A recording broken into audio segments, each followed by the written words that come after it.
հիմա կմոտեցնեն հաջորդը 5-րդ տալիք։ Բարև ձեզ, պարոն նախագահ, արտաքին բլոկի, որը սերտորեն կապված է նաև մեր ներքին հայեցակարգերի հետ, Թրամփի երթուղու թրիփի մասին նախորդ ձեր հոկտեմբերի ասուլիսում առիթ ունեցաք մանրամասն ընդգծումներ անել, ես մեջ բերեմ ձեզ, ես կպնդեի, որ Թրամփի ճանապարհը լիներ ոչ թե 42 կիլոմետր, այլ 4-5 անգամ ավելի երկար ձգվելով մինչև երազղ, փաստացի այսօր այլ իրողության հետ ենք առերեսվում մենք, 26-74% բաժնեմասեր, նախ այս բաժնեմասերը ինչ հեռանկար ունեն Հայաստանի Հանրապետության համար, եթե ունենան արդեն վերջնական այսպես կիրարկում եւ հաջորդիվ ձեր այս հայտարարությունը ավելի երկար երթուղու վերաբերյալ արդյոք արձագանք ունեցել է հենց Միացյալ Նահանգների կողմից կամ նրա ներկայացուցիչների ձեզ հետ այս առնչությամբ ինչ որ զրույցներ եղել են ու այսքան այս Թրամփի հասկացա նայեք ես կփորձեմ ձևակերպում միգուցե նոր ձևակերպում տալ տրիպի ծրագրի դա հայ-ամերիկյան պրոյեկտ է Ադրբեջանի եւ Թուրքիայի համար երևի ամենից ճիշտ ձևակերպումը սա է այս ֆորմատով հայկական շահ այստեղ չի երևում ընդհանրապես Հայաստանը նույնիսկ կողմ չի այստեղ, այլ դառավ կիսակողմ։ Կիսակողմ չէ 26-20%-անոց։ Ուղղակի կրկնեմ, նայեք, մեկ միտք։ Ընդհանրապես տրանզիտային ուղիները ունեն երկու գործոն։ Մեկը աշխարհակահաղական կշիռ է հաղորդում նրան, ով կոնտրոլի տակ է պահում, եւ երկրորդ տնտեսական գործոն։ Հիմա Միացյալ Նահանգներին տալ այդ բաժնեմասը, այսպես ասենք, եւ ազդեցությունը, սա նշանակում է, որ աշխարհակական գործոնը զրոյացվել է։ Հիմա այդ տոկոսային հարաբերակցությունը նշանակում է նաեւ տնտեսականն է գրեթե զրոյացվել։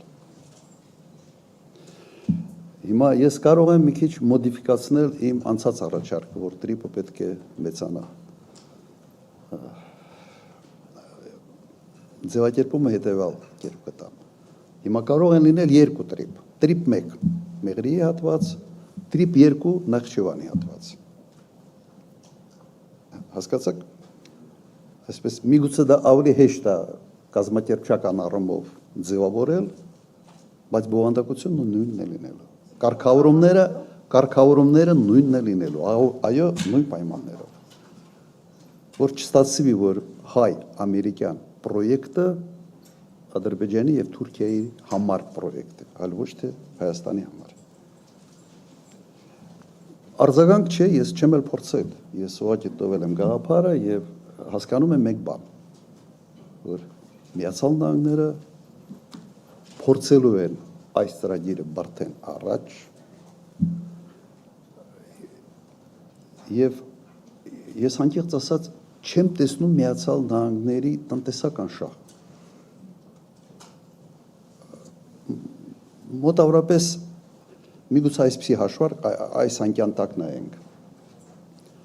Միացյալ Նահանգներ Հայաստան Միացյալ Նահանգներ Ադրբեջան ամբողջ արտաքին առևտրի ծավալը կազմում է Միացյալ Նահանգների ամբողջ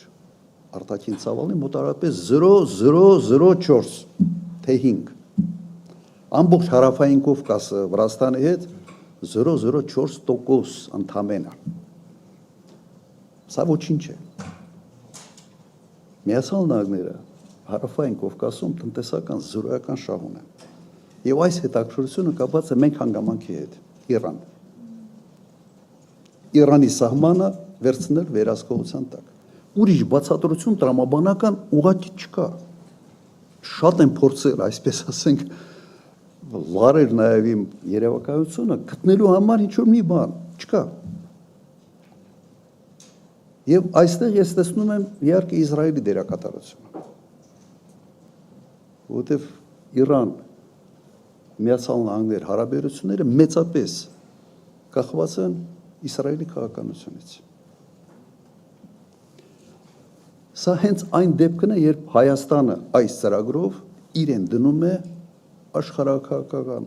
խոշոր շահերի բախման կետում։ Լավ, մեկ անգամ այդ հարվածը կերել ենք։ Հիմա ինչ է համար ենք դա։ Չեմ հասկանում։ Բայց այ տրիպը սա է։ Եվ չէ, չեմ կարծում։ Այս ծրագիրը կարող է մեզ հանել այդ բախման կետից, եթե ինքը ընդլայնվի, եթե բոլոր խաղացողները դառնան նաև շահառուներ այս ծրագրի, եւ հատկապես եթե այս ծրագրին օրինակ միանա Չինաստանը կամ Ռուսաստանը, այդ դեպքում իրանական այդ անհանգստությունները կչեզոքանան։ Եթե նպատակը դա է, եթե նպատակը լրիվ այլ նպատակ է, ուրեմն պետք է անեն այն, ինչ անում են հիմա։ Հասկացա։ 5-րդ տալիք հաջորդ հարցը Սիվիլնետ։ Պարոն նախագահ, դուք ձեր բացման խոսքում ասացիք, որ ԱՄՆ-ի ռազմավարության մեջ Հարավային Կովկասը ըստ էության նշանակություն չունի, բայց երեք բանակի օրվա հետ կապված Փաշինյանը ասել է, որ մեր անվտանգության երաշխավորը ոչ թե բանակն է, այլ թրիփը, այսպիսի մի ձևակերպում է տվել, ինչպես եք սա գնահատում, այսինքն իրենք չգիտեն, որ ամերիկյան ռազմավարության այսպես Ինչ ասեմ, մի հատ էլ կրկնեմ, որ ես այդ մարդու այդ առությունները վաղուց չեմ որ մեր ըստ էության, որ մեր անվտանգության երաշխավորը